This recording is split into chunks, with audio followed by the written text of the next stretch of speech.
Her sal bajarê Adanayê Tirkiye festîvalekî bi navê Gulên Porteqalî bi rêve diçe ku xelkên bajêr û pirraniya kesên biyanî jê di vê festîvalê de bejdar dibin çimkî ev bajar weke bajarê porteqalan binavûdeng e. Komên ji kur û keçan di vê festîvalê de semayê dikin û nimayişa motoran encam didin. Dema ku şacwana Gulên Porteqalî tê helbijartin yan heldibjêrin, bi semaya û govendê kur û keç di nava kolanan de digarin. Werin em bi havra vê festîvalê ji nîzik vebînin. Bajarê Edenê ya herêma Behrespî ya Tirkiye bi baxçeyên portekalên xwe navdar e. Lê ku buhar tê, karnavalek li vir tê li darxistin ku kulîlka wê dixe pêşiya portekalê. Em behsa karnavala kulîlka portekalê dikin ku ji her derên Tirkiye û Edenê gelek kes û komel tevlî dibin. Ruhsatî Taş serokê kulûbeke motor bisikletan e û bi hevalên xwe re tevlî karnavalê dibin. Adana'da 19 arkadaşla birlikte kurduğumuz kulüp. Kulûba ku me 19 hevalan li Edenê darxist, pêşiyê ji vir li Mêrsîn, Enqere, İstanbul û piştre li sî bajarên Tirkiye û dûr el 5 welatan û 3 parzemînan belav bû.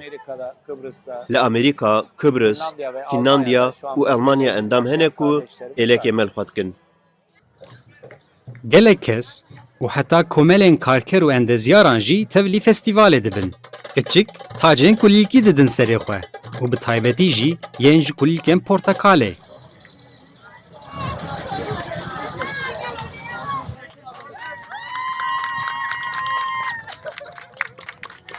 Portakal çiçeği aslında bir karnaval.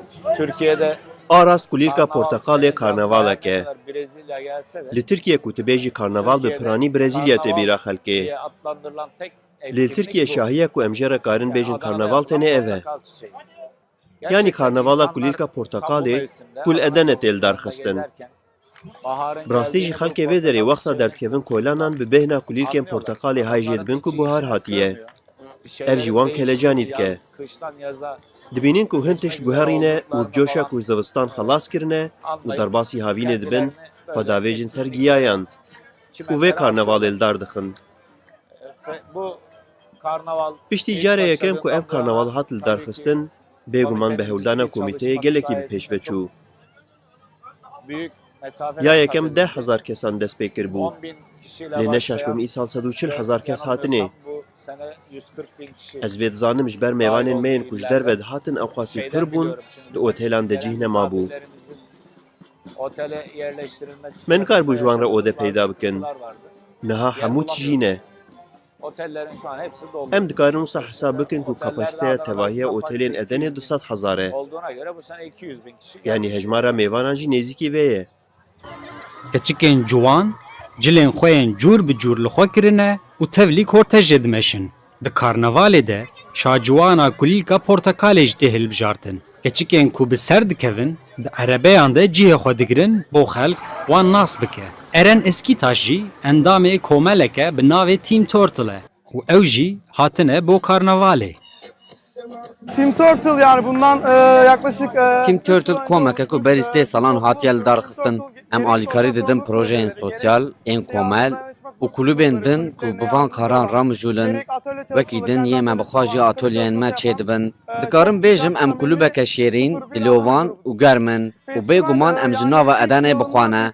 Festîval ji sala pêşî ku dest pê kir, her çû bala zêdetir kesan kişand. Her çû û bû karnavalek, yanî bi temamî bû karnavaleke ku li kolanan tê li darxistin. Her sal bi pêş veçû. Ya rast em zef şadin ji ber karnavaleke wisa li bajarê me tê li darxistin.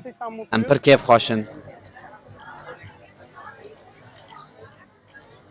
Her çi qasî îsal zîpikê li baxçeyên portekalan xistibe û kulîlk bi piranî weşan dibin jî, ev ne bû asteng bo li darxistina karnavala kulîlka portekalê.